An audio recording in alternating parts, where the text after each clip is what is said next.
अस्सलाम वालेकुम स्टूडेंट, मैं हूं वाजिद अहमद।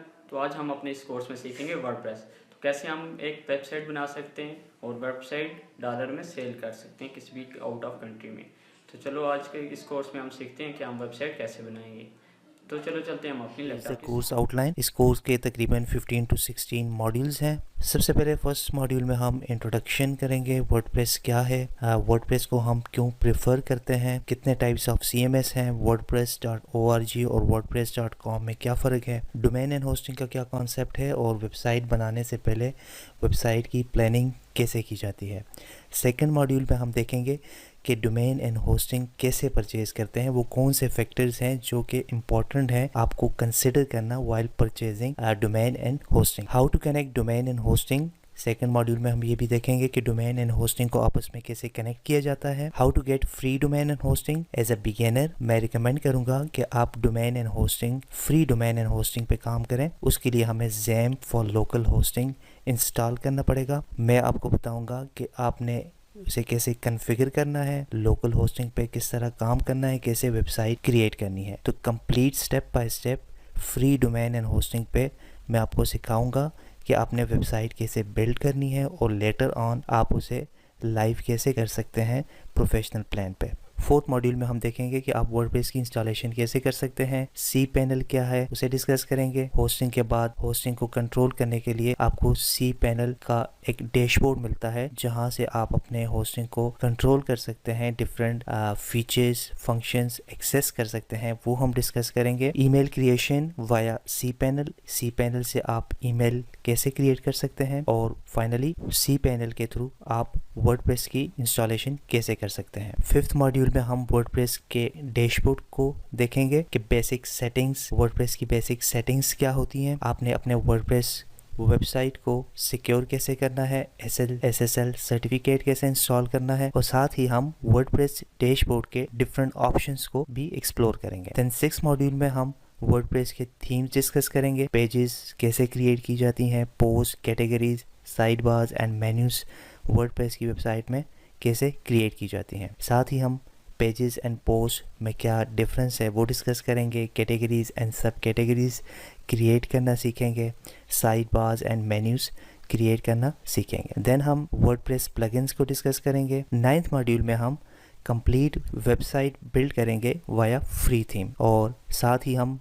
डिस्कस करेंगे कि अगर आप फ्री थीम यूज़ करेंगे तो उसकी लिमिटेशन क्या हो सकती हैं। देन हम डिस्कस करेंगे 10th मॉड्यूल में page builders, major page builders को हम डिस्कस करेंगे, पेज बिल्डर्स क्यों यूज़ करते हैं, उसकी इम्पोर्टेंस क्या है और एलिमेंटोर जो कि एक फेमस पेज बिल्डर है उसके बारे में हम डिस्कस करेंगे। 11th मॉड्यूल में हम एक रिस्पॉन्सिव वेबसाइट क्रिएट करेंगे using page builder that is Elementor. How to create responsive website using Elementor theme library. Then हम जो एलिमेंटर का प्री मेड पेजेस हैं उसके ज़रिए आप वेबसाइट कैसे क्रिएट कर सकते हैं, एलिमेंटर के ब्लॉक्स को कैसे यूज़ कर सकते हैं वेबसाइट बनाने के लिए, ये सारी चीज़ें हम इस मॉड्यूल में डिस्कस करेंगे। देन एडवांस लेवल पे हम ये देखेंगे कि आप एलिमेंटर को यूज़ करके एक कस्टम वेबसाइट कैसे बना सकते हैं। इसी मॉड्यूल में हम देखेंगे एलिमेंटर का इंटरफेस। देन हम एलिमेंटर में सेक्शन एंड कॉलम्स का कॉन्सेप्ट देखेंगे, मार्जिन एंड पैडिंग क्या है। 13 मॉड्यूल में हम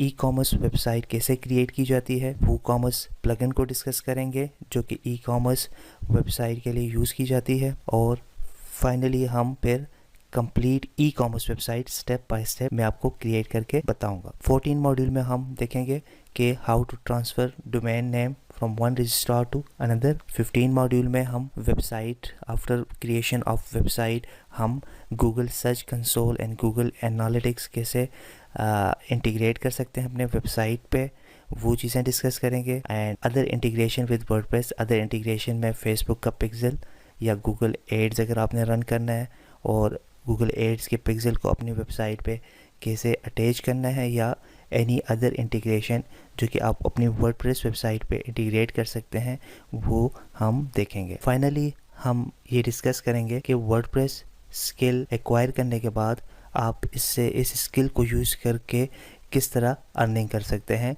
एफिलिएट मार्केटिंग के थ्रू, ई-कॉमर्स वेबसाइट के थ्रू या वेबसाइट डेवलपमेंट सर्विसेज के थ्रू आप कैसे अर्न कर सकते हैं। तो ये कंप्लीट कोर्स का आउटलाइन है, इसी को हम लेके चलेंगे। Module 1 introduction to WordPress. Starting के कुछ मॉड्यूल्स में हम थ्योरी डिस्कस करेंगे and I would strongly recommend कि आप थ्योरी को कंसंट्रेशन के साथ सुनें और अपने कॉन्सेप्ट्स क्लियर करें। सो स्टार्ट करते हैं कि वर्डप्रेस क्या है। Before discussing WordPress, let me explain what is content management system है। वेबसाइट बनाने के दो तरीके हैं। एक तरीका यह है कि आप कंटेंट मैनेजमेंट सिस्टम को यूज करते हुए वेबसाइट बनाएं। सेकंड तरीका यह है कि आपको HTML, CSS और जावास्क्रिप्ट लैंग्वेज आनी चाहिए टू क्रिएट अ वेबसाइट। सो अगर आप डेवलपर नहीं हैं तो आपके लिए कंटेंट मैनेजमेंट सिस्टम एक वे आउट है कि आप बगैर कोडिंग के वेबसाइट, एक प्रोफेशनल किस्म की वेबसाइट बना सकते हैं। So there are lot of content management system. हम उन कंटेंट मैनेजमेंट सिस्टम में से वर्डप्रेस को ही क्यों प्रेफर करते हैं, तो इसके आंसर्स मैंने पॉइंट्स की शक्ल में दिए हैं। सबसे पहले क्या है, फ्री कंटेंट मैनेजमेंट सिस्टम, कि वर्डप्रेस एक फ्री कंटेंट मैनेजमेंट सिस्टम है। अगर आप विक्स CMS यूज़ करेंगे या शॉपिफाई जो कि ई-कॉमर्स के लिए है, जो लेटर ऑन हम डिस्कस करेंगे, वो अगर आप यूज़ करेंगे तो आपको पे करना पड़ेगा। लेकिन वर्डप्रेस जो है वो फ्री ऑफ कॉस्ट आप यूज़ कर सकते हैं और उसके ज़रिए आप अपनी वेबसाइट बना सकते हैं। सेकंड फ़ायदा क्या है, जो कि बेसिकली CMS का फ़ायदा है कि नो कोडिंग रिक्वायर्ड, आपको कोडिंग की ज़रूरत नहीं है और मोर देन 40% जो वेबसाइट हैं वो वर्डप्रेस पे बनी है। इजी कस्टमाइजेशन है, डिफरेंट टाइप्स ऑफ प्लगइन्स हैं, पेज बिल्डर्स हैं लाइक ब्रीजी, डिवी और एलिमेंटोर, जो कि आप इंटीग्रेट करके ड्रैग एंड ड्रॉप कस्टमाइजेशन कर सकते हैं यूजिंग वर्डप्रेस। SEO फ्रेंडली है। SEO mean search engine optimisation.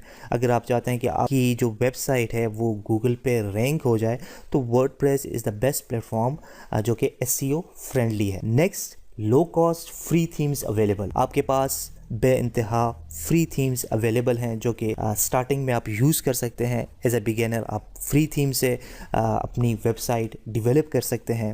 WordPress में बेस्ट सिक्योरिटी फीचर्स के प्लगइन्स अवेलेबल हैं जो कि आपकी वेबसाइट को सिक्योर रखता है। इजी माइग्रेशन है। अगर आप एक डोमेन और होस्टिंग से दूसरे डोमेन होस्टिंग में अपनी वेबसाइट को माइग्रेट करना चाहते हैं तो वन क्लिक पे ये चीज़ पॉसिबल है। Last but not the least, WordPress में जो पेज बिल्डर्स प्लगइन्स हैं वो आपका काम, वेबसाइट बनाने का काम जो है वो निहायत आपके लिए इजी कर देता है। अगर आप प्री मेड टेम्पलेट्स यूज़ करके अपनी वेबसाइट बनाएं तो विद इन 5 to 30 मिनट्स आप पूरी वेबसाइट जो है वो वन क्लिक में अपनी वेबसाइट इंपोर्ट कर सकते हैं। देन आप अपना जो कंटेंट है वो एडिट कर सकते हैं। टाइप्स ऑफ CMS, जैसे कि मैंने बताया कि वर्डप्रेस के अलावा नंबर ऑफ CMS है जो कि आप यूज़ कर सकते हैं, जिसमें जूमला आ जाता है, Drupal, Wix, BigCommerce, Shopify, गोस, मैजेंटो एंड मैनी मोर। लेकिन वर्डप्रेस आप क्यों प्रेफर करते हैं वो हमने ऑलरेडी डिस्कस कर लिया है कि there are number of reason कि हम वर्डप्रेस को प्रेफर करते हैं। देन आ जाता है कि wordpress.org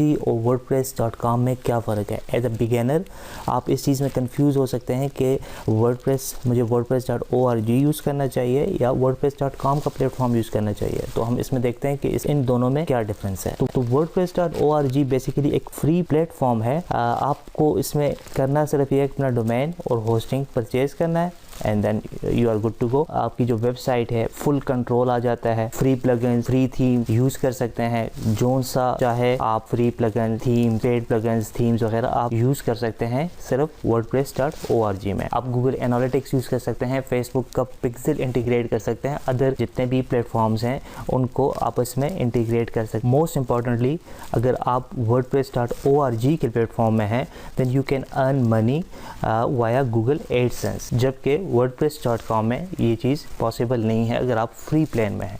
तो हम डिस्कस करते हैं कि wordpress.com में आप क्या कर सकते हैं। wordpress.com एक प्योरली होस्टिंग प्लेटफॉर्म है। लिमिटेड फ्री ऑप्शंस हैं।